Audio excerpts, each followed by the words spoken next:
പ്രിയമുള്ള സ്നേഹിത, ഇത് ക്രിസ്തുവേശുവിൽ നിങ്ങളുടെ സഹോദരൻ പാസ്റ്റർ ബിനോയ് ജേക്കബ്.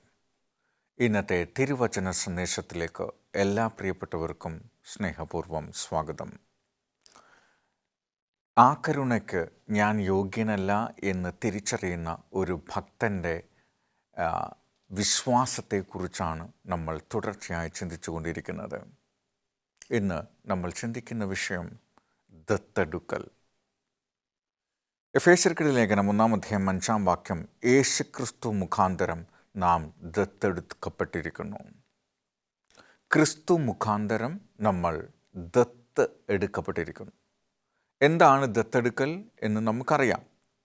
ദത്തെടുക്കുക എന്ന് വെച്ചതിനുള്ള അതിൻ്റെ അർത്ഥം തൻ്റേതല്ലാത്ത ഒരു കുട്ടിയെ തൻ്റെ കുടുംബാംഗങ്ങളായിട്ട് ഏറ്റെടുക്കുന്ന നിയമ നടപടിയാണ് ദത്തെടുക്കൽ. തനിക്ക് ബന്ധമില്ലാത്ത ഒരാളെ തൻ്റേതാക്കി തീർക്കുന്ന നടപടിയാണ്. അതായത് നമുക്ക് സ്വന്തമല്ലാത്ത ഒരാൾ, ആ ആളെ നമ്മുടേതാക്കി തീർക്കുന്ന ഒരു നടപടി. റോമക്കാരുടെ ഇടയിൽ ഇങ്ങനെ ദത്തെടുക്കുന്ന നടപടി സാധാരണമായിരുന്നു. അതുകൊണ്ടാണ് കർത്താവായ യേശുക്രിസ്തുവുമായിട്ടുള്ള നമ്മുടെ ബന്ധത്തെ വിശദീകരിക്കാൻ ഈ ദത്തെടുക്കൽ എന്ന് പറയുന്ന കാര്യത്തെ പൗലോസ് അപ്പോസ്തലൻ ഉപയോഗിക്കുന്നത്. വേദപുസ്തകത്തിലും ഇതിന് നിരവധി ഉദാഹരണങ്ങൾ നമുക്ക് കാണാനായിട്ട് പറ്റും. മോശെ ഫറവോൻ്റെ മക്കൾ ദത്തെടുത്തു. മകളാണ് ദത്തെടുക്കുന്നത്. അന്നത്തെ ഫറവോ എബ്രായരുടെ ആൺമക്കൾക്ക് വളരാൻ അവകാശം നിഷേധിച്ചപ്പോൾ ഞാങ്ങണപ്പെട്ടിയിൽ മോശയെ ആക്കി നദിയിൽ ഒഴുക്കിക്കളയുന്ന മോശയെ കണ്ടുകിട്ടുന്ന ഫറവോൻ്റെ മകൾ മോശയെ എടുത്ത് വളർത്തുകയാണ്. എസ്തേർ രാജ്ഞിയെ മൊർദെഖായി ദത്തെടുത്ത് വളർത്തുന്നതായിട്ട് നമുക്കറിയാം. പൗലോസ് പറയുന്നു, യഹോവ ഇസ്രായേലിനെ ദത്തെടുത്തു എന്ന്. പൗലോസ് പറയുന്നത് യേശുവിൽ വിശ്വസിക്കുന്ന നമ്മളെ സ്വർഗീയ ഭവനത്തിലേക്ക് ദൈവം ദത്തെടുത്തു എന്നാണ്. ഗലാത്യർക്ക് ലേഖനം 4-5 കർത്താവ് പറയുന്നു, നമ്മളെ കർത്താവായ യേശുക്രിസ്തു വിലയ്ക്ക് വാങ്ങി എന്നാണ്. നമ്മളെ വിലയ്ക്ക് വാങ്ങി, അവൻ്റെ ചോര കൊണ്ട് വിലയ്ക്ക് വാങ്ങി എന്നാണ്. അവൻ്റെ ജീവൻ കൊടുത്ത് വിലയ്ക്ക് വാങ്ങി നമ്മളെ അവൻ്റേതാക്കി തീർത്തു എന്നാണ് പൗലോസ് അപ്പോസ്തലൻ ഇതിനെ വിശദീകരിക്കുന്നത്. എഫേസ്യർക്കെഴുതിയ ലേഖനം 1-4-5 യേശുക്രിസ്തു മുഖാന്തരം ഈ പദവി നമുക്ക് ലഭിക്കുന്നു. അവൻ കൃപാസനത്തിൻ്റെ അടുത്ത് ചെല്ലുവോളം ധൈര്യവും അപ്പാ പിതാവേ എന്ന് വിളിക്കുവാനുള്ള അവകാശവും നമുക്ക് തന്നിരിക്കുന്നു എന്നാണ്. അപ്പാ പിതാവേ എന്ന് വിളിക്കാനുള്ള അവകാശം ദൈവം നമ്മളെ തന്നിരിക്കുന്നു. അവൻ നമ്മളെ വിലയ്ക്ക് വാങ്ങിയതിലൂടെ, അവൻ്റെ ചോര കൊണ്ട് നമ്മളെ വാങ്ങിയതിലൂടെ ദൈവം നമ്മളെ അവൻ്റേതാക്കി തീർക്കുന്നു.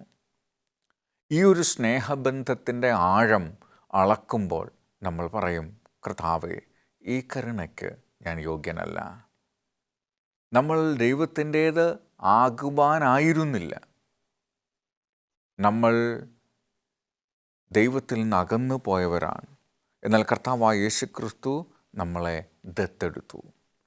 ദത്തെടുക്കലിൻ്റെ തത്വം എന്താണെന്ന് ചോദിച്ചു കഴിഞ്ഞാൽ, ദത്തെടുക്കലിന് ചില അടിസ്ഥാന കാര്യങ്ങൾ നമ്മൾ നിർവഹിക്കാനുണ്ട്. ഒന്നാമതായി, വ്യക്തിപരമായ ചില പൊരുത്തപ്പെടലുകൾ ആവശ്യമാണ്. ഒരാളെ നമ്മൾ ദത്തെടുക്കണമെന്നുണ്ടെങ്കിൽ നിയമ നടപടികൾ മാത്രമല്ല, മാനസികമായും നമ്മൾ ആ വ്യക്തിയുമായി ഒരു പൊരുത്തപ്പെടൽ നടക്കണം.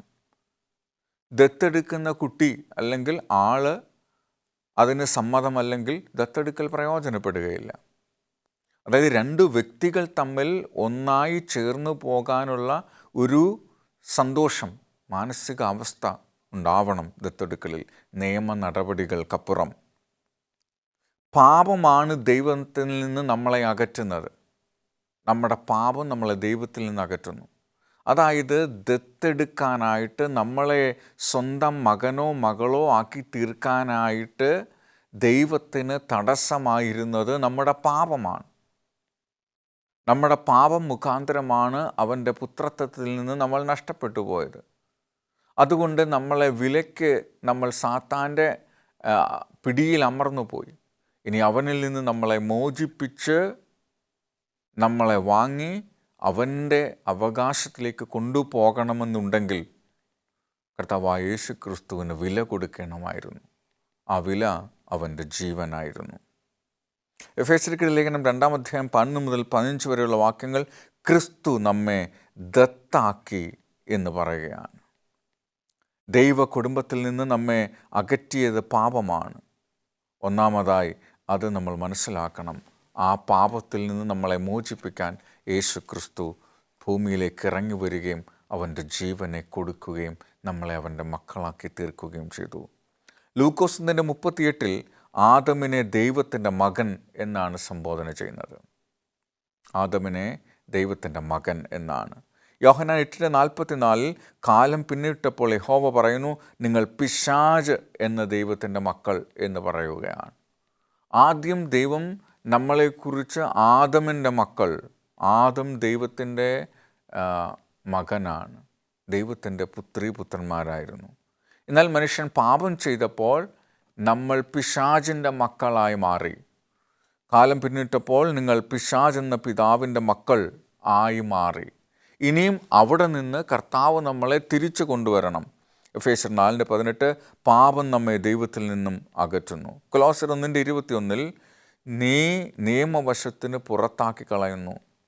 ദൈവത്തിൽ നിന്ന് നമ്മൾ അകന്നു പോകുമ്പോൾ നിയമപരമായി ആ മക്കത്വത്തിൽ നിന്ന് നമ്മൾ അകന്നു പോകുകയാണ്.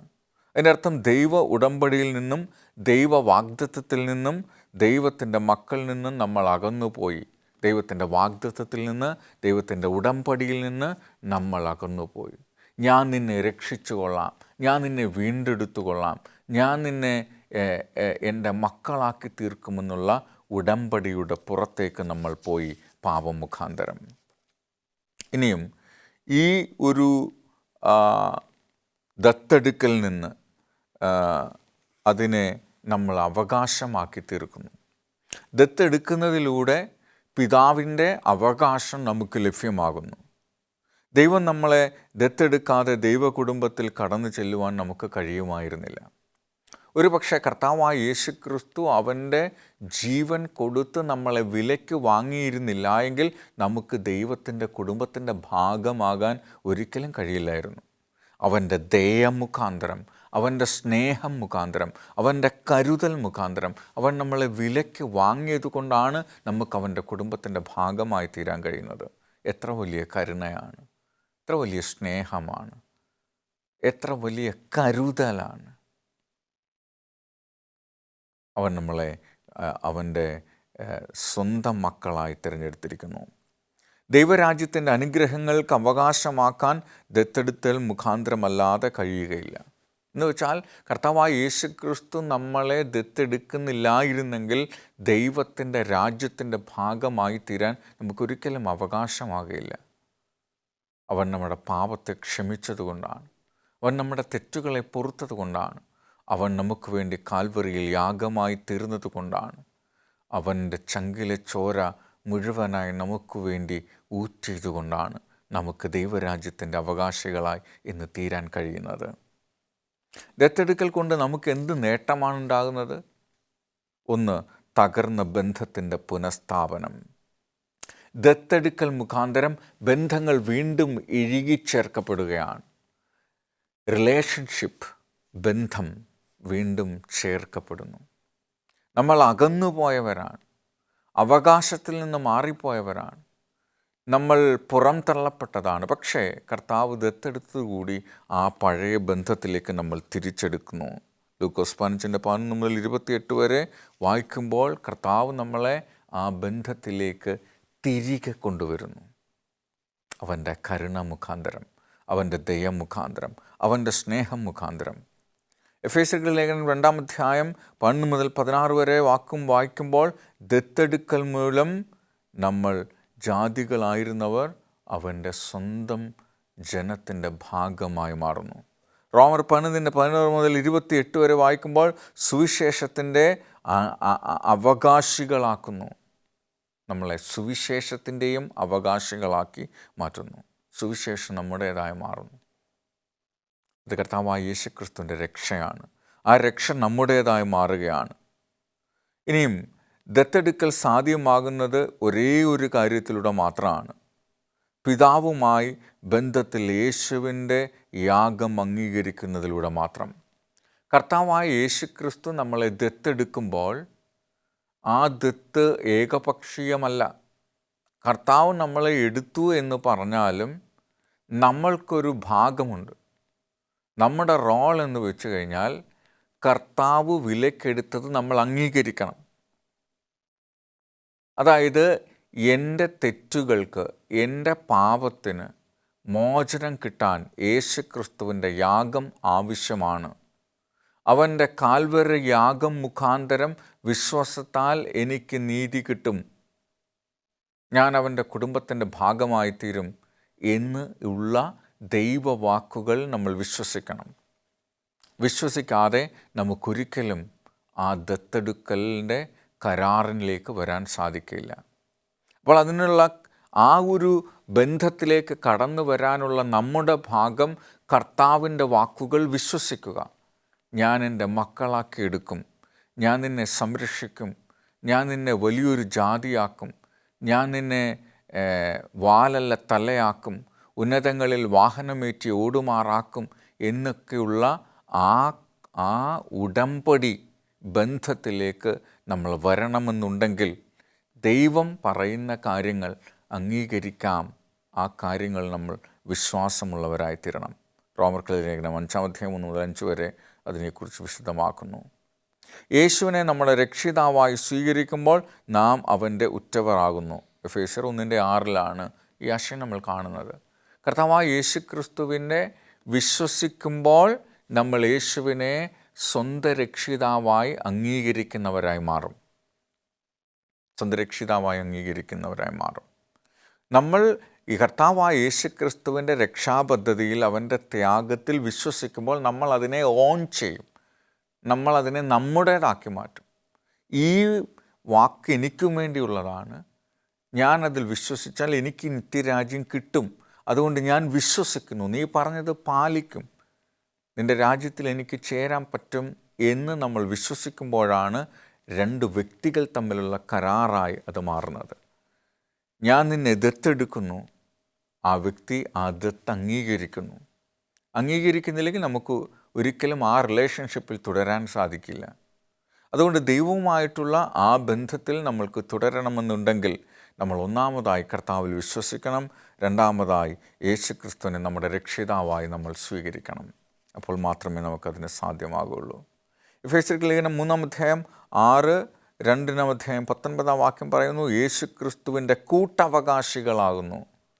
നമ്മൾ ഒരിക്കൽ ഈ ഒരു കോൺട്രാക്റ്റിനെ കർത്താവിൽ വിശ്വസിച്ച് ഇതിനെ അംഗീകരിക്കുമ്പോൾ നമ്മൾ കർത്താവായ യേശുക്രിസ്തുവിൻ്റെ കൂട്ടവകാശികളായി മാറുന്നു. കൂട്ടവകാശികൾ, എത്ര വലിയൊരു പദവിയാണ് ദൈവം നമുക്ക് നൽകുന്നത്.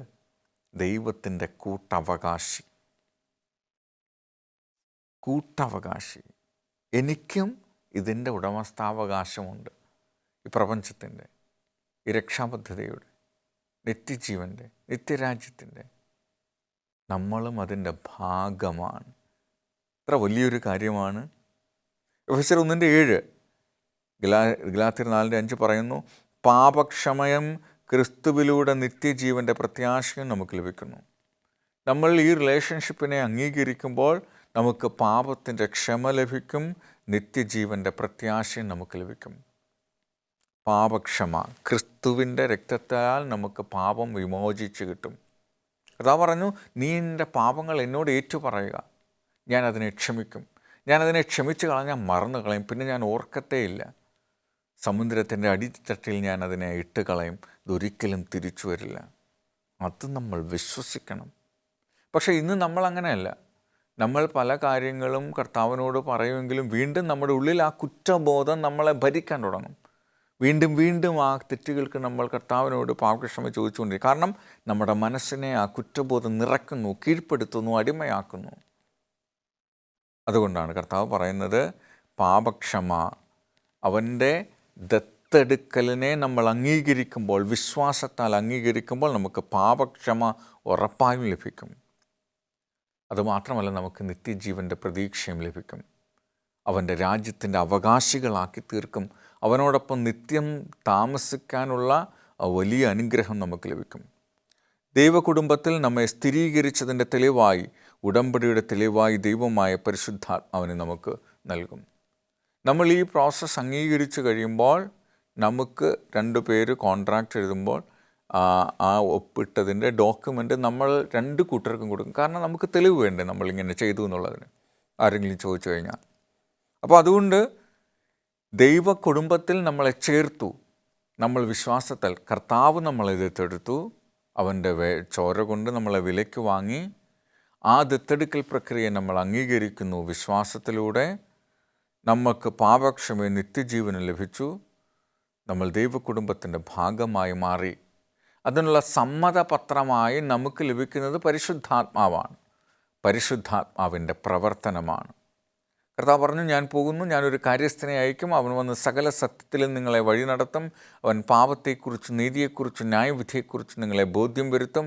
ഞാൻ നിങ്ങളെ കൺവിക്റ്റ് ചെയ്യും എന്ന് പറയുകയാണ്. അപ്പോൾ കർത്താവായ യേശുക്രിസ്തുവുമായിട്ട് നമ്മളൊരു ദത്തെടുക്കൽ റിലേഷൻഷിപ്പിൽ വരുമ്പോൾ ദൈവത്തിൻ്റെ പരിശുദ്ധാത്മാവിനെ നമുക്ക് കൂട്ടായിട്ട് അയക്കും.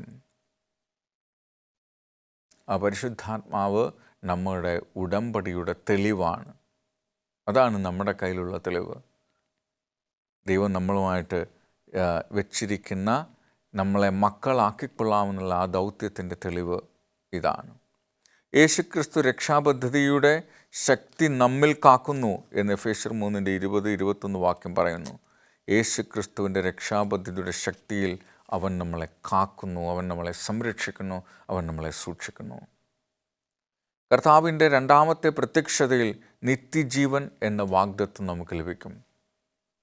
ഇനി ദത്തെടുക്കുമ്പോൾ നമുക്ക് കിട്ടാൻ പോകുന്ന മറ്റൊരവകാശം ഇതാണ്, നിത്യരക്ഷ. കർത്താവ് എല്ലാത്തിനെയും പുതുതാക്കുമ്പോൾ ദൈവത്തിൻ്റെ രാജ്യത്തിൽ പാപവും പാപത്തിൻ്റെ കാരണവും പാപത്തിൻ്റെ പ്രേരകമായി എല്ലാം നഷ്ടപ്പെടുത്തി കഴിയുമ്പോൾ ദൈവം നമ്മളെ അവൻ്റെ രാജ്യത്തിൻ്റെ അവകാശിയാക്കി മാറ്റും. നമ്മളെ ദത്തെടുക്കും.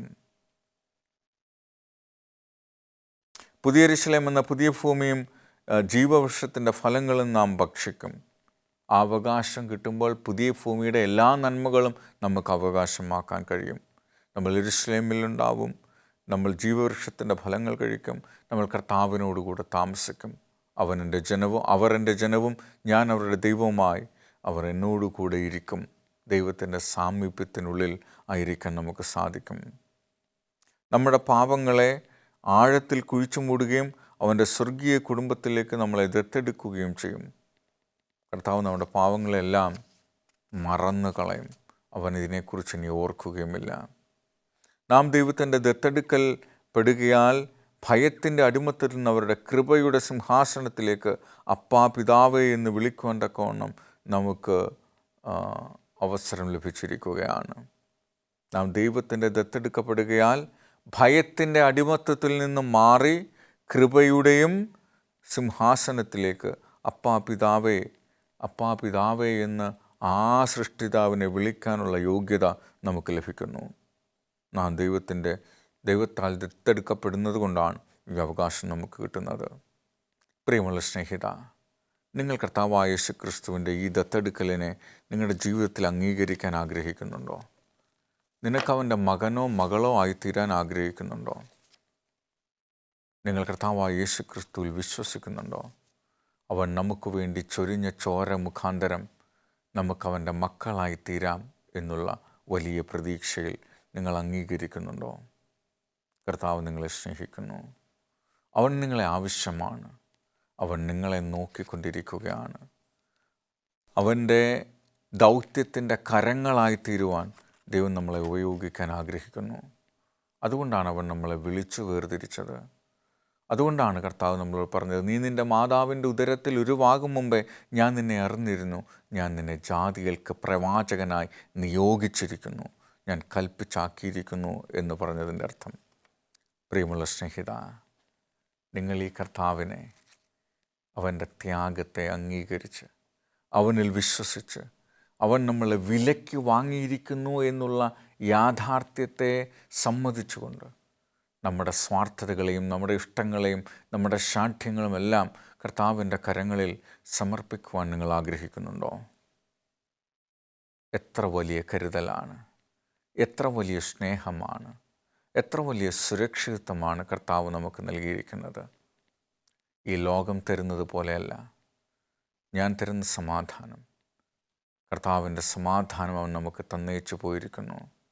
ആ സമാധാനത്തിൽ നമ്മുടെ ജീവിതത്തെ പിന്തുടരാൻ നിങ്ങൾ ആഗ്രഹിക്കുന്നുണ്ടെങ്കിൽ സമയം നമ്മുടെ ജീവിതത്തെ കർത്താവിൻ്റെ കരങ്ങളിലേക്ക് സമർപ്പിക്കാം.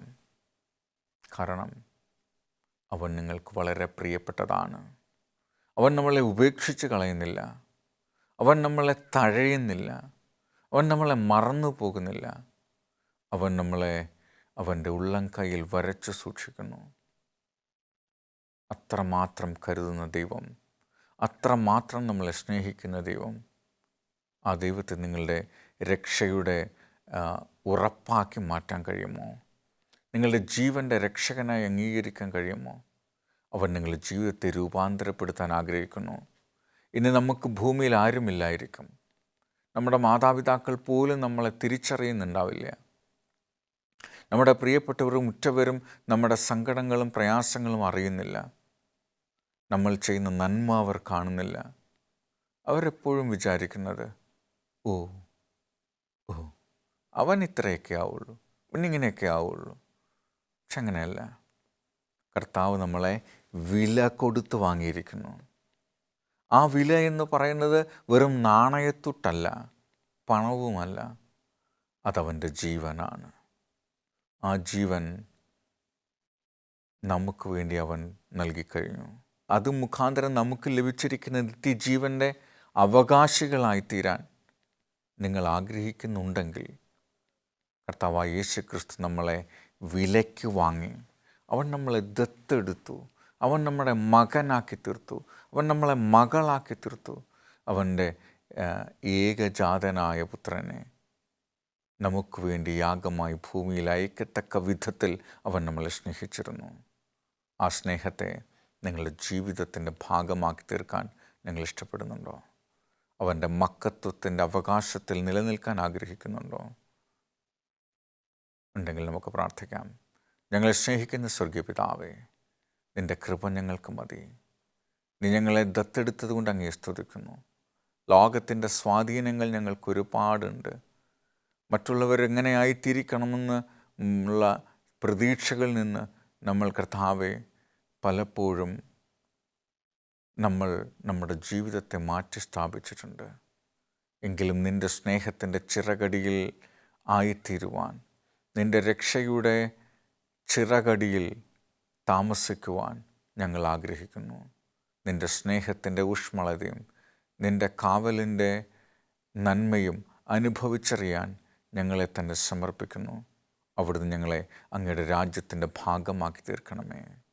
ഞങ്ങളെ പ്രാർത്ഥന കേട്ടുകൊണ്ട് അങ്ങയെ സ്തുതിക്കുന്നു. സകലവും യേശുവിൻ്റെ നാമത്തിൽ ചോദിക്കുന്നു. കൃപയോട് കേൾക്കണം സ്വർഗീയ പിതാവേ, ആമേൻ. ഈ സന്ദേശം നിങ്ങൾക്ക് ഇഷ്ടമായെങ്കിൽ നിങ്ങളുടെ പ്രിയപ്പെട്ടവർക്ക് കൂടി പകർന്നു കൊടുക്കുക. കൂടുതൽ നല്ല സന്ദേശങ്ങൾ കേൾക്കുന്നതിന് ഞങ്ങളുടെ വെബ്സൈറ്റ് സന്ദർശിക്കുക. ഒപ്പം നിങ്ങളുടെ അഭിപ്രായങ്ങൾ ഞങ്ങൾക്ക് എഴുതി അറിയിക്കുക. ഇതിൽ കൊടുത്തിട്ടുള്ള അഡ്രസ്സിലോ മറ്റോ നിങ്ങൾക്ക് ഞങ്ങളോട് സംസാരിക്കാൻ സാധിക്കുന്നതാണ്. നിങ്ങളുടെ സംശയങ്ങൾ, ചോദ്യങ്ങൾ എന്നിവയ്ക്ക് ഉത്തരം നൽകണമെന്നും ഞങ്ങൾ ആഗ്രഹിക്കുന്നു. നമ്മൾ സ്ഥാപിക്കുന്നത് ഒരു ബന്ധമാണ്, ഒരിക്കലും അവസാനിക്കാത്ത ഒരു പുതിയ ബന്ധം ഈ ഹോപ്പ് ടി വിയിലൂടെ നമ്മൾ നടത്തുകയാണ്. ഹോപ്പ് ടി വി പ്രത്യാശയുടെ നാളമാണ്, ഒടുവിലത്തെ നാളം. ആമേൻ.